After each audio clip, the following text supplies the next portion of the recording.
ఇలాంటి డోర్స్ ప్రతి ఒక్కరి ఇంట్లో ఉంటే 24/7 విఐపి సెక్యూరిటీలా ఉంటుంది. అండ్ చెదలతో కూడా ప్రాబ్లం ఉండదు. ఎందుకో తెలుసా, చూడడానికి వుడ్ లుక్ తో కన్ఫ్యూజ్ చేస్తూ, స్టీల్ స్ట్రెంత్ తో షాక్ ఇస్తూ, డిజిటల్ లాకింగ్ తో లాక్ చేస్తుంది. బట్ ఇవి కంప్లీట్లీ స్టీల్ సెక్యూరిటీ డోర్స్. ఇక్కడ మీకు డబుల్ డోర్స్, సింగిల్ డోర్స్ మరియు విల్లా డోర్స్ అవైలబుల్ గా ఉంటాయి. లాకింగ్ సిస్టమ్ కోసం చెప్పుకోవాల్సిందే. ఒక తాళం చెవితో 5 ప్లేసెస్ లో లాక్ అవుతుంది. వీటి ధరలు వచ్చేసి 20,000 నుండి 3,60,000 వరకు ఉంటాయి. అండ్ డిజిటల్ లాకింగ్ సిస్టమ్ కూడా అవైలబుల్ గా ఉంది.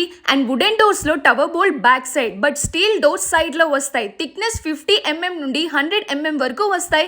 అండ్ ఆల్రెడీ 20 years నుండి కస్టమర్స్ యూస్ చేస్తున్నారు. Zero complaints. అంటే వీళ్ళ బిల్డ్ క్వాలిటీ ఏ లెవెల్లో ఉందో మీరే ఆలోచించండి. అండ్ సెక్యూరిటీ పర్పస్ కోసం ఇలా మెయిన్ ఎంట్రన్స్ డోర్ లో window type grill mesh included తో చూస్ చేసుకోండి. జిఐ విండోస్ కూడా ఉంటాయి. Ilif company dealers Andhra and తెలంగాణలో ప్రతి జిల్లాలోని డీలర్స్ నెట్వర్క్ ఉన్న ఏకైక సంస్థ Ilif. Address Gajuwaka RK hospital junction, data pro ఎదురుగా ఐలిఫ్ స్టీల్స్ అండ్ విండోస్ ఉంటుంది. చెక్ చేసేయండి.